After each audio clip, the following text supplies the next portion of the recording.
definitely upon by the administration, so. Well, and I think, if you don't mind, Joe, serving as sort of a co-PI and stuff, Yeah. helping with stuff would be good. Yeah. Unless you decide he sucks, and then you can just tell him that, cause. If you ever have enough of me, let me know. I will understand. Yeah. So anyway, so what we need to do, and I don't wanna stress you out, I know the end of the semester's coming up and it sucks, but, we really need to start thinking hard about sort of what your chapter's gonna be. I already talked about this with you this week and last week, I can't remember, but, sort of what each chapter, or what your interests are, sort of where you're drifting towards. Okay. And then, even next week, it looks like, I don't know, the weather forecast down here was like rainy all next week, and now it's like not. So I don't know if all the weather's moving north, which scares me. Hopefully it's not in Peoria, but Yeah. hopefully you guys get out there and do that. I'm not going on it anymore. I got out of it. Yeah, that's good. But while you're out there, you know, I know it's gonna be hard to collect any data, but it can't, you know, if you wanna bring some, like what, did I sent you Kelly Hill's thesis? Okay, so if you're even remotely interested in plankton diet stuff, kind of extending what we've already been doing with Kelly's stuff, or any of that kind of thing that we've done over the last million years, it wouldn't hurt when you're with your shin to, how do we pronounce her name? I butcher every time. I would hate to be from another country and have somebody butcher my name like all the time. It'd be terrible. But you know, you can throw it in a cooler and bring it back here. We've got plenty of freezer space. So Okay. you wouldn't have to do anything with them right now, but you Don't freeze them in the coolers. Yeah, you They turn into a and what I would Okay. also recommend is that if you bring it back, individually package each one of them, because what we've had in the past is people just take a cooler, dump all the fish on the bottom of the walk-in freezer, and then they become a giant iceberg. And then through time, when people forget about them or ignore them, they kind of melt into each other until you basically literally have a dead fish iceberg on the bottom of the freezer, which the only way you can get those things out is by either thawing the whole thing out or taking a pickaxe and checking it out.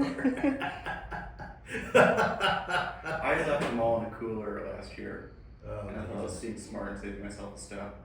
It takes so long to thaw out. It was like 3 days in the sun, you're still Yeah. frozen on the inside. Yeah, and it's like, I got a chicken after a whole chicken. Yeah. You know, it's like a turkey. It takes you like a week to thaw it out, because anyway, the point is individually wrap them if you think it's useful, or I don't know, figure something out so that they're not fusing together. If you want to do diet stuff in the future or whatever, if that's something we decide on today, or even if you want to do stable isotope stuff, that's even a possible. I mean, there's all kinds of stuff we can do. Okay. So it's even the remote sort of ether. We don't have to decide exactly what you want to do today, but you know, if that's something that sounds like it'd be interesting, we should have a conversation. Well, Joe and I yesterday, we talked about a little bit of density dependent movement. There is a lot of interspecific competition for resources. Yeah. And that's something that I would be potentially interested in. Joe told me we have all the data to play around with it. Yeah. I think that would be really cool. That's a huge question, both for this system, but any large system asking how fish density, both within the species, but also you're talking about also other species influencing you. I was thinking more of just the intro. Yeah, so Yeah. it's intra-specific. Yeah. Because that's what we manipulate through harvest. Yeah, I would say that would be a really interesting thing. So, and like Joe said, there's plenty of data out there. Now, when you're looking at movement, would you be looking at, just throwing it out there, you know, one way you can control movement is just by looking at the pictures of the fish with the acoustics in their different areas, and then seeing how their distributions change within like the smaller locations, so, cause we do, I don't know, like 2 or 3 kilometer sort of wide sampling areas with the acoustics. Been doing that forever, since 12. So you could actually look at that scale, so like within each one of those patches, you could look at the distribution of the fish and say, hey man, if there's less fish, you know, maybe they're packed up more, like they're, you know, maybe their distribution changes, you know. Like more spread out or Maybe, clumped. yeah, because I would say Yeah. as they get more dense, what would you think they would do? Would they get away from each other, or do you think they would No, I settle? think they would clump. Okay, so that's something that, you know, you start out with a hypothesis, and you can test it at that level. Okay. You could test it at the whole pool level, because what you could do is you could look at the total number across all those 7 sites that are within each one of the pool, and then see if there's like the stuff that Dave Glover did way back in 2010 and 11. They actually did an entire survey of acoustics across the entire lower Illinois River. So they actually had like data by river kilometer all the way up to Stark Rock Lock Dam. And they found that most of the fish were clumped up right behind the dams. So do they clump up there, and then when they get too dense, they start to spread out, or you know what? So those are kind of things you can ask questions I about. would also know like macro river habitat, like the side channels have 3 or 4 times the density of the main channel. Yeah. Harbors have more density than the main Yeah. channel. Backwaters always stack up. Yeah. Yeah. So And then part of that model, you could also look at environmental factors, because we know the flow is. yeah. I mean, I over the years have played with the data, not in a way that is publishable, but I've always seen a signal where as river discharge goes up, the density goes down, but that's just because the fish are spread Yeah. out. But I think I mentioned that when we talked, Yeah. that they might school up more, or they might just be, Yeah. you know. I mean, our acoustics is done in the fall, and delegations work again. I think they typically move less in the fall. They move more or less in the fall. Winter they don't move at all. They at least what we know. Spring is spawning, so they're staging below the dam. Telemetry, right? Yeah. We don't really have acoustic data for spring. But we have telemetry data, and Yeah. the telemetry data pretty much says that they move the most in the springtime. the We do highest. have Peoria full acoustic data for the spring though. We could do a Peoria Yeah, exclusive, and we have what 4 or 5 years of our Peoria project. We have 5 different yeah, Peoria timestamps per year. yeah. And you know what Yishun's finding with her stuff is that there's at least it appears to be a huge amount of variation among her 5 sites, or how many sites she's doing in terms of the condition of the fish, the reproductive status. It seems like they're just where you're at in the distribution really affects your condition and all that kind of Well, stuff. she's finding the side channels are better too, because the higher conditioned fish come from the side channels. Yeah. So these protected habitats prefer wide habitat. So, yeah, so that's cool. So yeah, you could look at all that. Back when I was a grad student 100 years ago, there was this, we talk about dominance hierarchy in trout, and how the most dominant trout would be the one that would be at the highest part of the stream, because that they get the choice of all the bugs and stuff coming down through the drift, and then then the beta is behind it, and then all the way back. So there is a pecking hierarchy that occurs, at least in trout, at the scale of a river, in terms of who gets upstream versus downstream.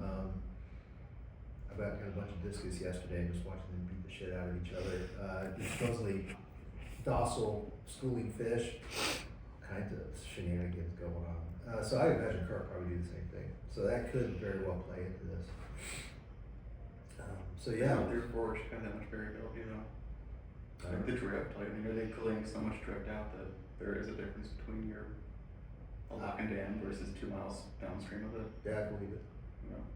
But I don't know if you believe it. I believe it if, and you've read Kelly's thesis and I haven't, if they are truly like not generalist planktivores, they really prefer rotifers over everything else. They could clear out all the rotifers, but if they just eat whatever they can vacuum up, I don't think there's that Yeah, much selection going on. well, Kelly stuff's not at the right scale, but, what you said, they're more like hoovers. Yeah. They're more like vacuum cleaners. And then whatever happens to be, the algae is the cue for them, I think, at least it seems like it, so they follow whatever makes algae happy. And if it just happens to be zooplankton, those get sucked up as well. Yeah.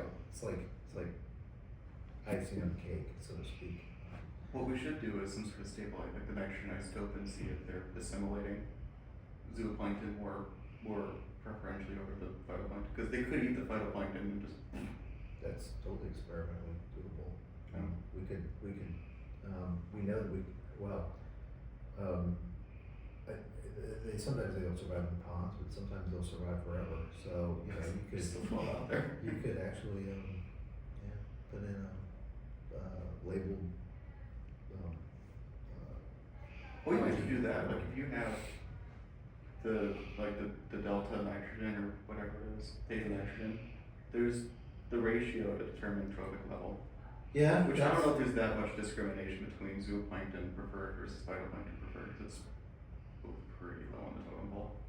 Yeah, well, it's tough because, still should be higher than zooplankton because they're eating all the phytoplankton. I don't know, so that's stuff you could either do in the field or even in a more controlled pond thing. If the ponds don't work, that's cool because you can start field data. So yeah, there's stuff you can do there as well. So. Okay. So you got plenty for a chapter with just looking at the retrospective stuff with the hydroacoustics. Then when I think about movement, I also think about the telemetry stuff that we have data all the way back when. I had talked long and hard with people about trying to somehow merge the acoustic data, the hydroacoustic fish pinging data versus the telemetry data, and see how those two things line up. In other words, if you have high densities with the acoustics in a pool, and then you look at the movement of the fish in the pool, there should be some kind of relationship because those fish that are tagged with acoustic tags are part of that much bigger. I don't know, that'd be something else that would be possible to look at, I guess. I don't know if it would pan out or not. But. I could do it in the Wabash, because that's so clear that they pull out the Taro, Yep. and that's supported by telemetry. So there's another possible chapter right there. Okay. Yeah, I want to play around with the Wabash before we lose it completely. Yeah, it's coming. The telemetry stuff is definitely is ending. There's really not much we can do about it. I mean, that data exists, and there's all the active tracking data with it too. Yeah. We need to ask EIU to use it, but. I think they would be, Yeah. I think they're game. So that would be another possible chapter. But the beauty is that they have, so we did all the work with the receivers, which we kept losing receivers Yeah. and stuff. But Eastern actually was actively tracking fish, so for multiple years they've had master students go out and follow fish around, individual fish for them, so that could be something to look at if they're willing to share. I don't know if I think it was Colby who was gonna publish it, but I don't know if it ever was gonna. Did Coy ever publish his stuff, or was it Cole, just a Cole, thesis? yeah. No, I don't know. I feel like it got submitted. I don't know. I think Coy's got submitted, yeah. Yeah. Shayla will submit something, she's motivated. Maybe she's gotta finish her thesis first, but. Yeah. So, anyway, that's another possibility. Okay. So what other thoughts do you have? I still want to play around with the algal bloom idea. I'm not sure how to make it work. Because it is something that is of interest of mine that I'd like to have it as one of my chapters, but I'm not sure how to go about it. so, okay, so what would your, what, in one sentence, what's your hypothesis or sort of what would be the overarching theme for, like, what's your question about the algae and its effect or their effect on algae or whatever?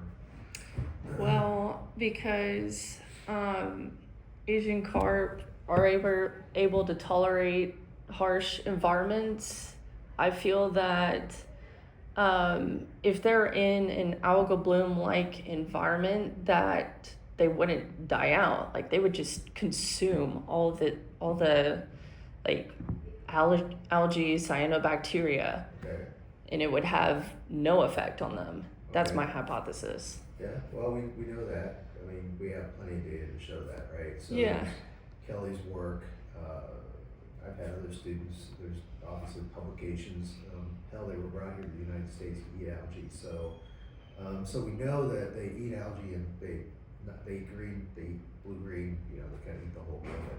Do they eat microcystis, or are they the ones that step back out? No, they eat microcystis. The Yeah, problem it's is easy. that, I know there's been some work done to look at how much of that they actually digest versus how much of it just passes through. Yeah. I've had at least 2 students who have tried to,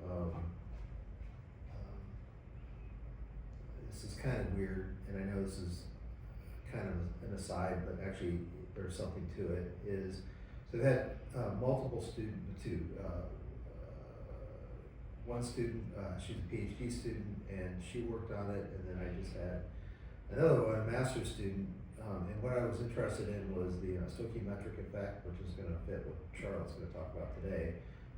So try to figure out what the excretion rate for phosphorus and nitrogen is for silver carp. Mm-hmm. The reason for that is because the kind of algae that you'll see in a river or a lake is going to be influenced by the N to P ratio, so the nitrogen and phosphorus, and carbon too, but mostly nitrogen and phosphorus. So as carp are eating algae, and algae are able to reproduce really quickly, so there's kind of this, as you see, you got these carp, they're sitting in a cloud of algae, they're eating, but they're also excreting, right, nutrients. Those nutrients then are feeding the algae, and so in some ways, if you think about So it, it's going to be just this continuous cycle then. it's like a fish tank where you put the fish into a fish tank and yet your algae still bloom. Mhm. That's because they're actually facilitating the algal bloom. But in this case, you've got something that's like eating the algae. So what kind of steady state might occur? Or will they alter the N to P ratio and the concentration of that significantly so that it actually changes either the density or is the river such a high source of like nitrogen or such a high source of phosphorus that it doesn't matter? So that's kind of the thing I've been interested in since I wrote a proposal for Wabash River on that in 2003. So I've been thinking about that for a long time now. So anyway, I had 2 of these students take carp, right, big head and silvers, put them in coolers, and then they were supposed to just measure after a time. So this is clean water. So we took all the algae and zooplankton out of it, even mostly the bacteria, stuck in a container, and just had these fish sit in there, and then they would measure the nitrogen and phosphorus. Now, does that sound easy? Pretty easy, right? Yeah. Pretty straightforward. Yeah. Both cases, both Liz and Jake, the carp actually, the nitrogen levels in the tank, or what they were in the container, actually went down. So think about that. So one of the main things that we all can guarantee is that we all pee and we have to get rid of nitrogen. So these fish are not, putatively they're reducing nitrogen in their environment. How the hell does that happen? Have any ideas?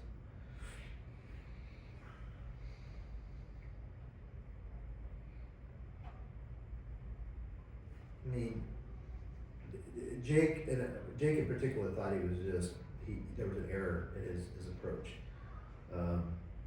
Was this in the McClafferty or Touch? He was, tried it both Lakes or riversides, we did it with fish from the Illinois River. They went down to touch and tried it. It failed in both places. And you know, there's some phosphorus, but even the phosphorus was all wonky. Anyway, any ideas what might be happening? These are silver carp he was looking at. So is Liz.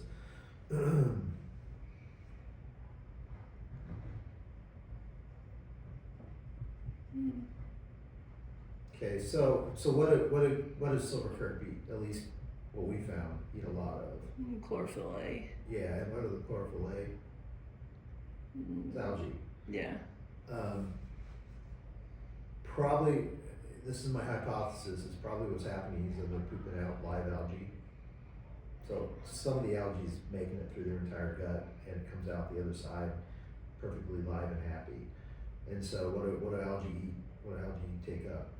Nitrogen. And phosphorus. And phosphorus, yeah. So what's happening is that he has these carp that are pooping in their tank when he has them there. The algae come out, and then the algae just suck out the nitrogen and phosphorus. And it's even possible that they might come out of the gut after being in there for a day or two, actually highly depleted in nitrogen and phosphorus because the gut is actually taking up all the internal nitrogen and phosphorus as much as it can. And so the fish might actually, you know, be fostering. Could growth be how long was this? Well, just for a few hours. Oh, okay. I was gonna say they grew a lot. I mean, they're just assimilating the nitrogen into biomass. But not over 2 hours. Well, the fish can't do that. The fish aren't photosynthetic. Well, they go from small to large. I mean, that nitrogen's gonna get locked up in DNA. Yeah, well, not if they're sitting in a tank and just No, allowing yeah, excretion. alright. So anyway, that's what probably was happening in the short term. So before Jake left, I mean, what we were going to try to do was figure out a way to account for the feces. Basically, figure out how much. Because the other way to do this right is collect the feces, stick them in a tank, and figure out how much live algae's in it by culturing or things like that. So it's very interesting and it's incredibly important because if we really want to understand the impact of these things on algal dynamics, we need to understand their nutrient stoichiometry. If we can't figure out how much they're excreting because they're shitting out live algae, Yeah. it makes it really hard. So I find that really an interesting question. That in itself might almost be an entire thesis for somebody. They might be much more selective predators than we give them credit for. Mm-hmm. Because like diatoms are very like Yep. And so those demolishing diatoms and then blue greens get the slime coat like. and there has been some I think literature out that says that they do poop out live cyanobacteria. Yeah. So it's there. It's just how much and how that affects the nutrient dynamics is kind of the thing. So yeah. That's so interesting. Well, it destroyed 2 lives so far. Liz about lost her shit because she couldn't figure out what's going on. And Jake, because what Jake did is he did all this stuff. And he didn't process the nutrient data until after he did all the work. So went up the Illinois River multiple times, did a bunch of stuff down here, sent his nutrient samples, and then they were all, and he was like, I don't get it. And I'm like, I kind of think maybe you got live algae in there. So yeah, but so it screwed up his entire chapter of his thesis. So that's science. That's touch. And touches. That's a classic touch touches experience. people's projects. That's where dreams go to die. Touches they've had a couple successes out there, but it's pretty much been they put them in a fart in a car. How you doing? Doing good. Sorry to interrupt. Oh no, you can stay here and listen all you want. I'm guessing you guys are talking about Asian carp and how they're still crapping out live bacteria. We think so, maybe. Just because trying to do nutrient excretion stuff with them, it just screws up the data. Yeah, so I even considered like trying to put a diaper on them or something. Cork them for a minute. Yeah. Put them in the fish tank and just wait. Well, what you need to do is let them. They need to poop everything out. The problem is that they make so much poop. And then the problem is that if they haven't had a meal and they're starving, then that screws up their N to P ratio that comes out of them because they're starting to spare nitrogen and all kinds of weird shit. So it's a trouble thing. Just the last little bit of their intestines, mostly dookie. Yeah. So if there's live algae within a centimeter of cloaca, Yeah. it's pretty good evidence of it. Another way to get at it, and this is something where that could be someone's entire, at least a chapter of their dissertation, if not more, is use the bioenergetics model. Because if you know how much a fish eats, and you kind of know what the fish's N to P ratio is, and you know how much the N to P is in the diet of the fish, you can actually determine by looking at the growth of the fish how much N to P it's consuming going into its body, and then how much it has to come out. So from that, you can figure out using basically mass balance questions how much phosphorus and nitrogen it has to excrete, because it's got to go somewhere, either in the body or out. So that almost is almost like a dissertation in itself, just trying to sort out those different places. So, but that is kind of key to understanding this whole why they like algae, why they follow algae, and what they're doing to algae, both in moving systems, but also lakes or backwaters or stuff like that. So, yeah.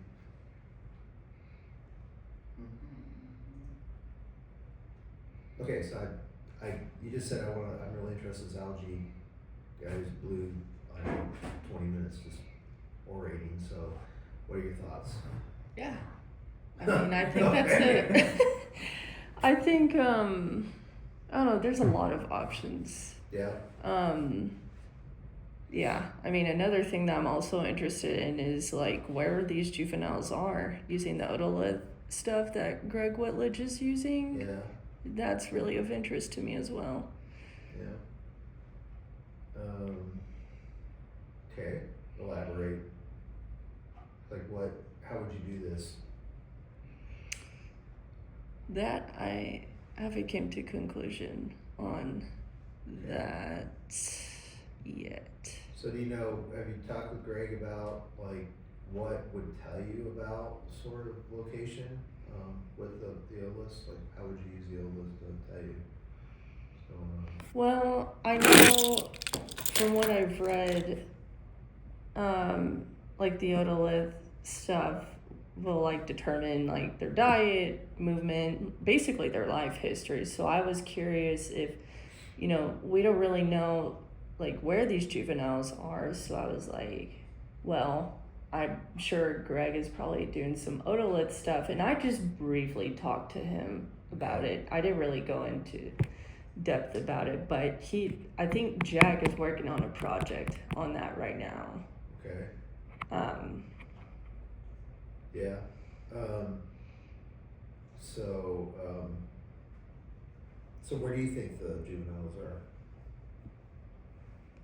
Backwaters. Yeah. Because the backwaters have there's more resources.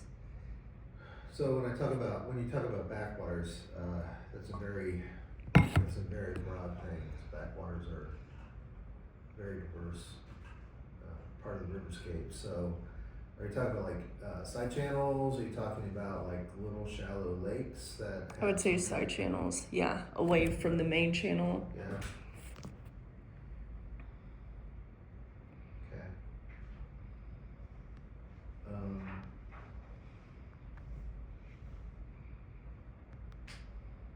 So in terms of inferring from, so I would say you were talking about maybe taking like adult or adult carp and then looking at the cores of their otoliths when they were born and figure out sort of how long like where they were and then when they shifted. So, Yes.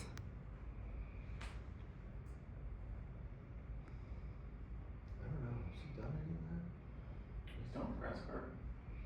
Does he have anybody doing it right now? No idea. You said. I feel like it's been done. I mean, Jack is working on. Was he working on that? I think so.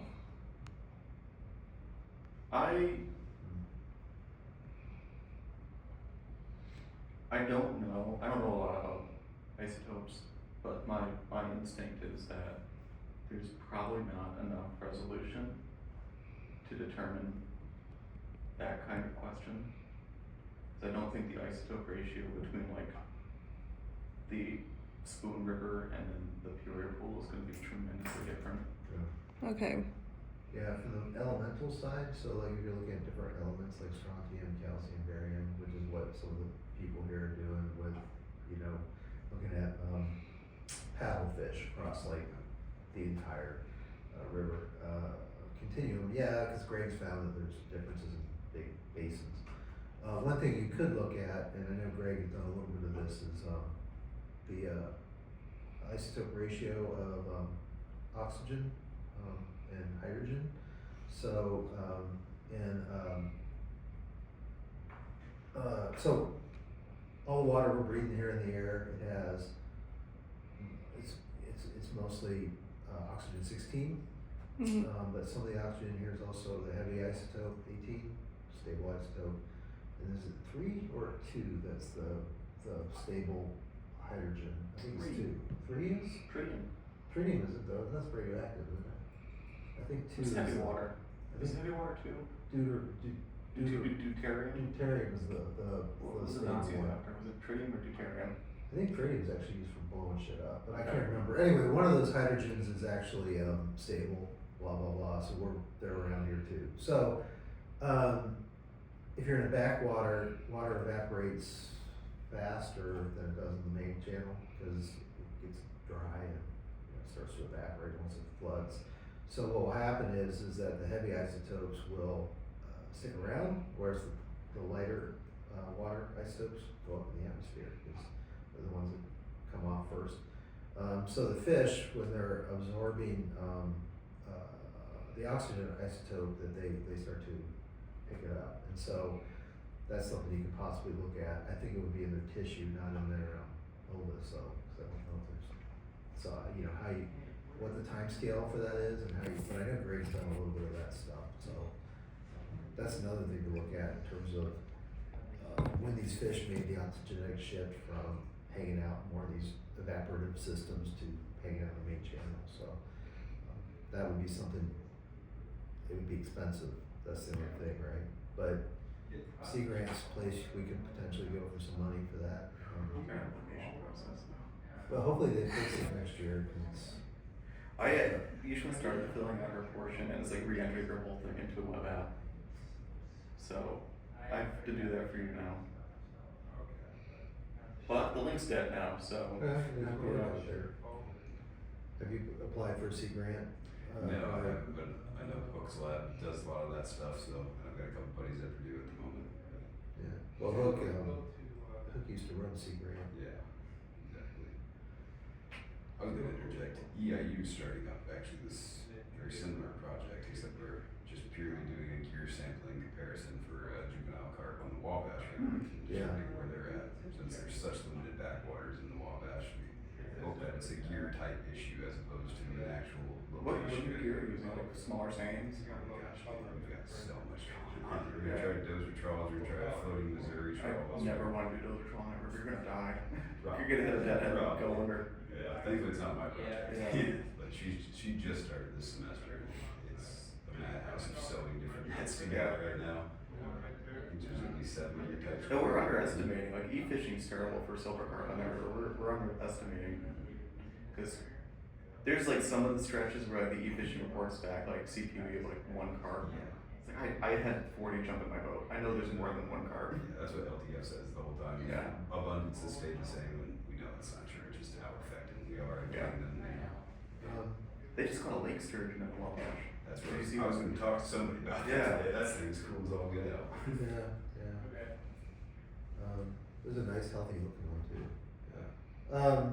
Back to as Amy was saying, because so Adam Lohmeyer, who again, this is you guys were all in diapers probably when he was doing this. Seems like yesterday to me, but Adam basically caught juvenile carp from the Middle Mist down around Cairo all the way up to Pier 26. He just went up with the seine net, and he went with another tack, and they just went out in backwaters basically, and obviously didn't go up to here, but they went into areas that were, you know, basically, chest to lower deep, with big bags saying, got all the juvenile carp you could possibly want. They were just, you know, this big. There were billions of them, and he did all of gross stuff. No one cites that paper, but it's, you know, it's one of the first recruitment papers ever done, and he never complained about not being able to catch any. So everyone says they don't know how to catch them. I don't know, think tag everyone's small the carp, same. but not that small. Yeah. I want to tag like a 200 millimeter carp. Yeah. But that was the problem, right? Nobody wanted to actually go out and sing them. It's too much work. But, so that's, you know, in the Wabash it's harder because there's just places you can't get into, but, yeah, so. I've always puzzled for the last 20 years or so since people all said, oh, we can't identify the juvenile carp. I'm like, we kinda did it, so. I mean, when I first got here, 2000, a guy named Stefanovich, who was the only person left at, Supernaut, who was at Carterville. There's only one person at Carterville. He was always like, hey, there's carp boys in these, you know, I see baby carp, these little pools in the hot river. Like, I don't really want to work with carp, carp suck. Yeah. So anyway, if you want to, yeah, go out and sing, but if they're already doing it, there's probably no point, so. Okay. The recruitment question is a really important one.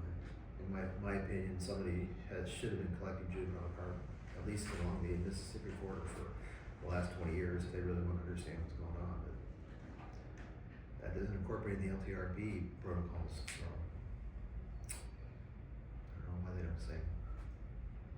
Do you know why they don't say LTRP? No idea. Seems sucks. That's why. That's why I don't do it. I think first things are kind of fun, but Yeah, they're fun as you do 6 and yeah. That was the thing, man. The people that were doing it, they were ripped because they were so strong. Yeah, you plug your waders. They didn't wear waders. There were no Yeah, waders. at a certain point you can't. You just got out there, got wet. So anyway, that's if you want to, we can talk to the Eastern people and see what they're doing. But you know what I would say is for your dissertation, stick to your lane. So if you're going to stick on adult foraging, adult distribution stuff, stick with that. Be Okay. thinking about deeply about sort of what influences carp distributions, because we all seem to think we know what that is. Flow, people say, but there's got to be a reason why they pick the flow that they pick. It's probably food related, maybe reproductive, maybe, I don't know. So still plenty of stuff to answer with those questions. Yeah. Density.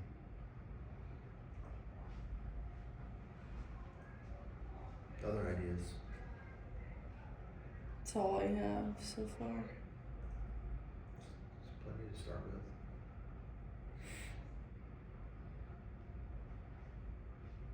There's a lot of data out there. Yeah. Plenty of data.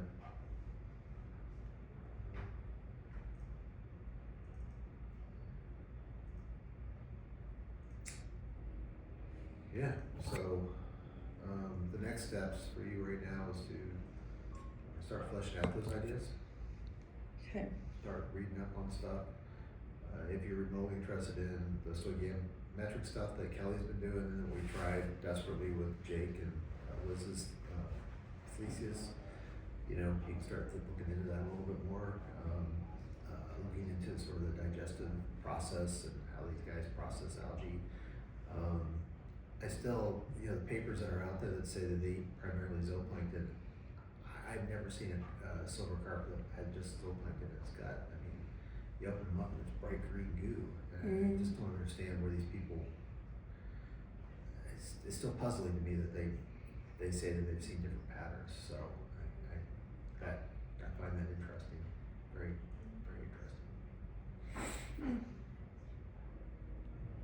So.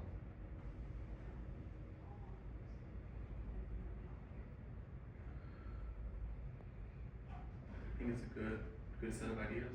Yeah, I think I you do have too. plenty to Yeah. work with, yeah. I think next step would be to narrow it down to like a theme, kind of like what Jim was saying. Yeah. Yeah. So yeah, the whole point of the dissertation is to it's kind of the chapters should all sort of work together, and you won't know exactly where you're getting into until you're there, right? Yeah. When Tanya started her stuff, I mean, she had all these ideas, and then some of them worked, some of them didn't. So some of the thesis at the end was a very different thesis than what was at the beginning in terms of that. But there were some things that I thought were not possible that she did really well with the maxent modeling and the other stuff. With the IBM she did is pretty cool. That'll be coming up fairly soon. So and that stuff we can help you with if you're even remotely interested in that. I mean, there's either people here or I can help too. Joe can help. So. Okay. You.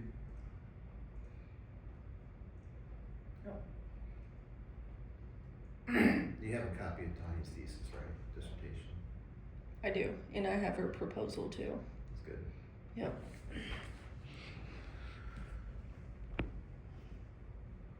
Okay, well, so the next steps for you is go out next week, have fun, start learning techniques.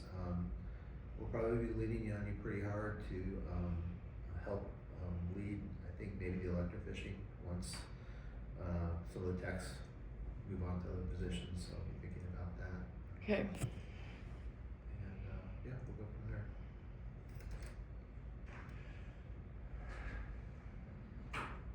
Did you download Mendeley? Not Or yet. Zotero or something? Not yet. Yeah, I'm gonna. But It I'll looked get great on trying that. to keep PDFs organized. Yeah, Mendeley and we do have a EndNote subscription here at SIU, so EndNote is what I've used since I was teeny weeny, so it's a good one. And they all do about the same thing. Mendeley's free, right? Yeah. But, It doesn't work great, but I've used it for 15 years. There you go. I'm not getting out of it. So I'd say EndNote does work right, and it's you can download. You can do this on Mendeley too, I bet. But you can download all any journal that you're trying to get to. You can download their citation format, so it'll just automatically cite your stuff, and it works pretty well with Word. So you can actually, as you cite your stuff, it'll update stuff and put your citations in and stuff like that. Yeah, it's cool until you're trying to do it like on Google Docs and you've got 3 or 4 different authors who are all adding stuff, and then it just gets all fucked up. And then you end up having to do all the citations by hand. Anyway, so that's part of the problem. Whoever is like the first author, but my solution's been like I'm the first author. I just go through and convert all the citations to Mendeley, Yeah, and until people don't mess with the citations, yeah. It's best to do it that way. just leave a comment if you want me to add something. I know you guys don't want me to go off my AI thing, but I would have suspected that in 5 years, all these programs will just go AI, and you'll just say, I want you to, I want it to be ecology format. Here are my references, and then if you can't find one, we'll just go to the web and find the what are they called, the ISBN, not Yeah, ISBN, DOI. Yeah, just do it that way. It's gonna get easier, I think. I mean, I think the journal's already doing that. A lot of them. Publishing's not getting easier though. Yeah, we just do what our lab does, just go towards the most predatory journals as possible. least path, least resistance. Actually, I'm working on one of Tanya's papers today we're trying to get interested in, I think, the nature. It'll get rejected. Yeah, what was that email about that she sent yesterday? I don't know, what was her email she sent yesterday? Yeah, about submitting abstracts or. Oh, that's great. AFS. Okay. Yeah, you're not ready yet. You don't have anything. You can go to AFS if you want, but you should. But I gotta think about what I want to present to AFS. yeah, I do too. When I've got is nothing it? ready for prime time right now, but I don't want to give the same talk again. We're doing a symposium on failures, so you could easily. Could pull something together. It's on research failures. So it's about you have this grand design and then everything goes to shit. So it's more or less, it's an opportunity, at least I think what we're trying to do is say, okay, well, here I've got this mess of data. Does anybody out there have any ideas how I can salvage, 2 years worth of work that just basically died on the vine, so. So that should be a good one, so there's that one. There's that. I'll go through my old projects and see what Yeah. I. Yeah. Are you going to anything else? I don't know. That's it. See where I'm at that time. Yeah, it's close, it's Yeah, it's Columbus, Columbus. so, The next year's Pittsburgh. is it? When's it back in Hawaii? 2 years from I now? don't know. Pittsburgh is a good town for I love Pittsburgh. Actually, everybody loves Columbus. Divas? I grew up in Columbus, so I don't understand, but that's neither here nor there. At least I go see my sister while I'm there, so.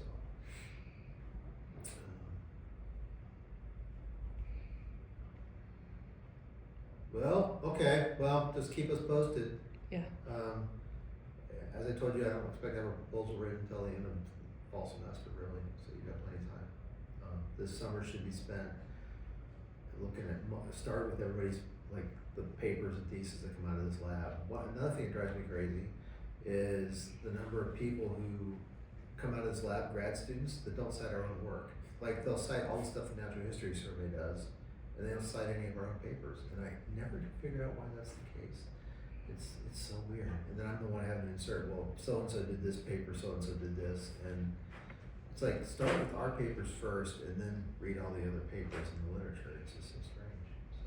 There's probably already a folder or a grade paper about it. Yeah. Just make sure you're looking at what we've done, so. Yeah. Cool, Good stuff. yeah. So Ethan, we're gonna go around and look at stuff today. I think